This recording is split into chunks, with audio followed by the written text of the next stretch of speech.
Shalom, salam damai sejahtera bagi kita semua.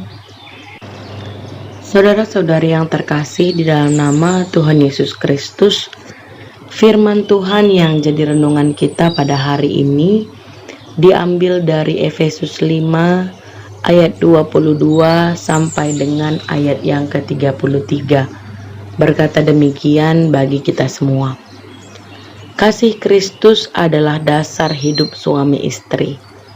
Hai istri, tunduklah kepada suamimu seperti kepada Tuhan, karena suami adalah kepala istri, sama seperti Kristus adalah kepala jemaat. Dialah yang menyelamatkan tubuh. Karena itu, sebagaimana jemaat tunduk kepada Kristus, demikian jugalah istri kepada suami dalam segala sesuatu. Hai suami, kasihilah istrimu sebagaimana Kristus telah mengasihi jemaat dan telah menyerahkan dirinya baginya untuk menguduskannya, sesudah ia menyucikannya dengan memandikannya dengan air dan firman, supaya dengan demikian ia menempatkan jemaat di hadapan dirinya dengan cemerlang tanpa cacat atau kerut atau yang serupa itu, tetapi supaya jemaat kudus dan tidak bercela. Demikian juga suami harus mengasihi istrinya sama seperti tubuhnya sendiri. Siapa yang mengasihi istrinya mengasihi dirinya sendiri, sebab tidak pernah orang membenci tubuhnya sendiri, tetapi mengasuhnya dan merawatinya sama seperti Kristus terhadap jemaat, karena kita adalah anggota tubuh. Sebab itu laki-laki akan meninggalkan ayahnya dan ibunya dan bersatu dengan istrinya, sehingga keduanya itu menjadi satu daging. Rahasia ini besar, tetapi yang aku maksudkan ialah hubungan Kristus dan jemaat. Bagaimanapun juga bagi kamu masing-masing berlaku.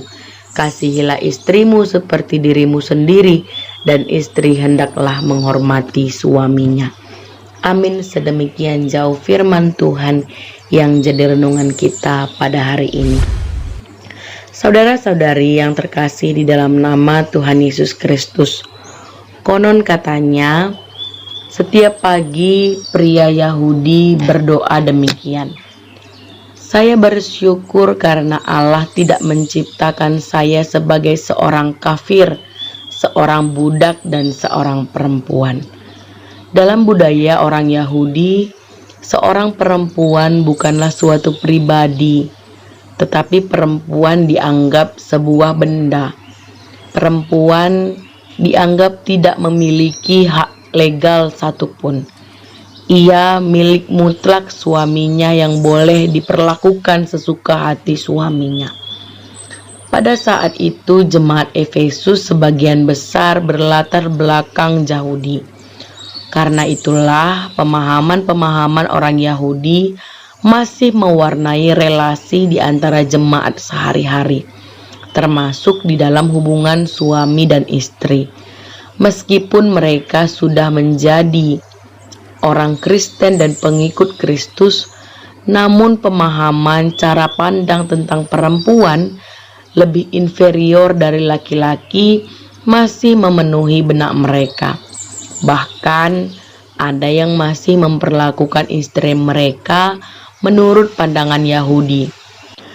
Paulus yang mendapatkan informasi tentang hal itu memberikan penggembalaan, memberikan pengertian. Paulus menasehati bahwa adalah benar bahwa seorang istri harus tunduk kepada suami seperti jemaat tunduk kepada Allah. Tetapi ketundukan mereka itu adalah karena kasih, bukan karena ketakutan, bukan karena intimidasi, bukan karena tertekan. Tunduk karena seorang perempuan mengucap syukur kepada Allah, bukan karena perbudakan. Hal yang sama pentingnya bahwa suami juga harus mengasihi istrinya seperti Tuhan mengasihi jemaat-Nya. Suami harus melindungi istrinya sebagaimana Tuhan melindungi jemaat-Nya. Suami juga harus berkorban untuk istrinya seperti Tuhan berkorban untuk jemaat-Nya. Suami juga harus memenuhi kebutuhan istrinya seperti Tuhan sudah menjamin segala kebutuhan jemaat-Nya. Dengan demikianlah hubungan Tuhan dengan jemaat-Nya. Karena itu, sebagai suami istri juga berlaku demikian. Saudara-saudari yang terkasih di dalam nama Tuhan Yesus Kristus, dari semula Allah sudah menciptakan laki-laki dan perempuan yang serupa dengan gambar-Nya. Ketika seorang suami atau istri saling merendahkan satu dengan yang lain, berarti dia tidak menghargai gambar Allah yang ada dalam diri pasangannya. Saudara-saudari yang terkasih di dalam nama Tuhan Yesus Kristus, tidak ada perbedaan, tetapi lakukanlah peran kita masing-masing untuk kemuliaan nama Tuhan. Tuhan Yesus memberkati firman-Nya. Tuhan Yesus memberkati kita semua. Amin. Terima kasih sudah mengunjungi channel ini. Jangan lupa tekan tombol subscribe, like, dan komen. Juga jangan lupa tekan tombol loncengnya supaya selalu dapat notifikasi. Tuhan Yesus memberkati.